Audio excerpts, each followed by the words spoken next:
नजरों में बेहद खटकता था। और यूं भी इसराइल पर ईरान के जवाबी हमले के बाद इसराइल की खामोशी काफी मानीखेज थी। इसलिए बहुत सारे प्रो ईरानी हल्के इस बात का इल्जाम भी लगा रहे हैं कि इसराइल इस सारे मामले में इन्वॉल्व है।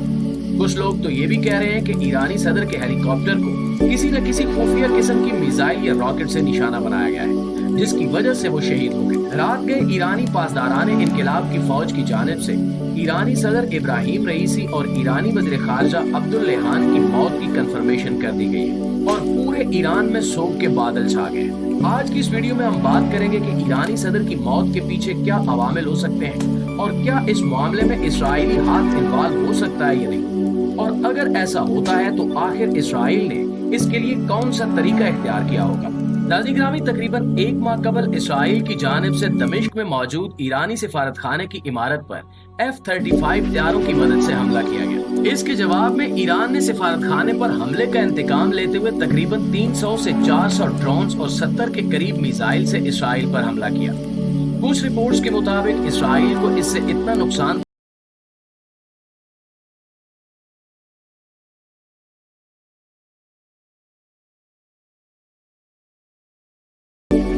ईरान के जवाबी इकदाम के बाद अमेरिका ने इसराइल को सख्ती से मना किया कि वो कोई भी जवाबी इकदाम ना करे, क्योंकि इस वक्त दुनिया एक तीसरी आलमी जंग की मुतहम्मिल नहीं हो सकती। यूं दीगर ममालिक के बीच में पड़ने की वजह से भी इसराइल ने ईरान पर जवाबी हमला नहीं किया, लेकिन दोनों ममालिक के दरमियान सिफारती सतह पर काफी सख्त किस्म के बयानात का तबादला हुआ। ईरान ने यहाँ तक कहा कि अगर इसराइल ने दोबारा ईरान पर हमला करने की कोशिश की तो हम ऐसे रास्ते से इसराइल पर हमला करेंगे कि इसे मुंह छुपाने की जगह नहीं मिलेगी। उस वाक़े के बाद से लबनान में मौजूद ईरानी मलेशिया की जानिब से इसराइली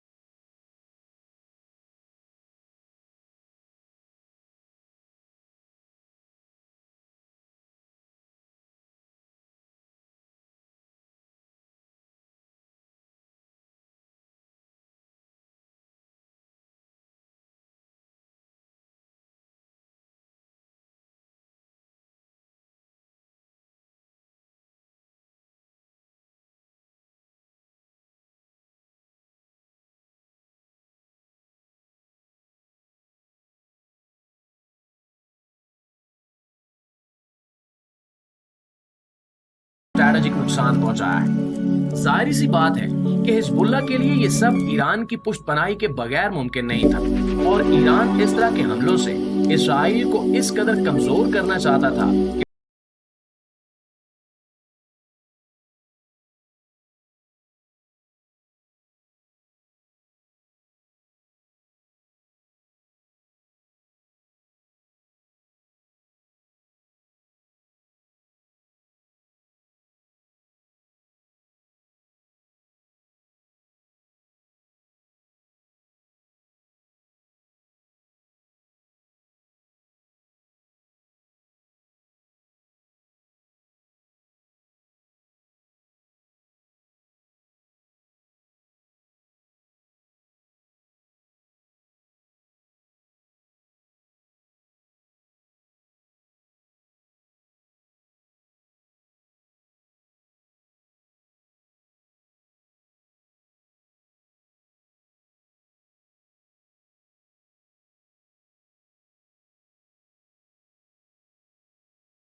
ईरान को फ्राहम किए गए थे, जो इनकिलाब के बाद ईरानी हुकूमत के ज़ेरे इस्तेमाल आ गए। आज़रबाईजान के बारे में पूरी दुनिया जानती है कि वो इसराइल का बहुत बड़ा हलीफ मुल्क है और इसराइल के साथ अपनी दोस्ती को निभाने के लिए वो किसी भी हद तक जा सकता है। यहाँ तक कि फ़लस्तीन और इसराइल के मामले पर आज़रबाईजान ने हुकूमती सतह पर इसराइल के साथ इज़हार यकजहती किया और अवामी मकामात पर इसराइल के झंडे भी नस्ब किए और इसराइल को हर किस्म के ताउन की यकीन दहानी भी करवाई। आज़रबाईजान ने ये तमाम ताउन इस तरीके के साथ किया और आज़रबाईजान के इसी ताउन की वजह से इसराइल अभी तक फलस्तीनी मुसलमानों पर हमलों में मशगूल है।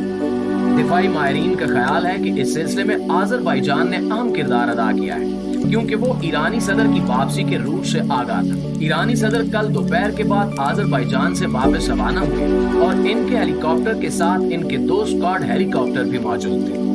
आज़रबाईजान की सरहद से ईरानी सदर का हेलीकॉप्टर जब ईरान में दाखिल हुआ तो इसके कुछ ही देर बाद एक पहाड़ी सिलसिले में क्रैश कर गया। इस सिलसिले में काबिल गौर बात यह है कि दोनों स्क्वाड हेलीकॉप्टर जो साथ मौजूद थे वो रुके बगैर सीधी परवाज करते चले गए और अपने मुकर्रर मकाम पर पहुंचकर इन्होंने रिपोर्ट किया और तब सदर के हेलीकॉप्टर की गुमशुदगी सामने आई। दोनों स्क्वाड हेलीकॉप्टर्स का ये फर्ज था कि वो उसी वक्त नीचे उतरते और ईरानी सदर को बचाने की कोशिश करते, लेकिन दोनों हेलीकॉप्टर्स के अमले ने यही मौकफ अपनाया कि मौसम शदीद खराब था और बारिश भी हो रही थी, जिसकी वजह से वो नीचे नहीं उतर सके और सदर के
एक दूसरे को मुबारकबादें देते फिर रहे हैं।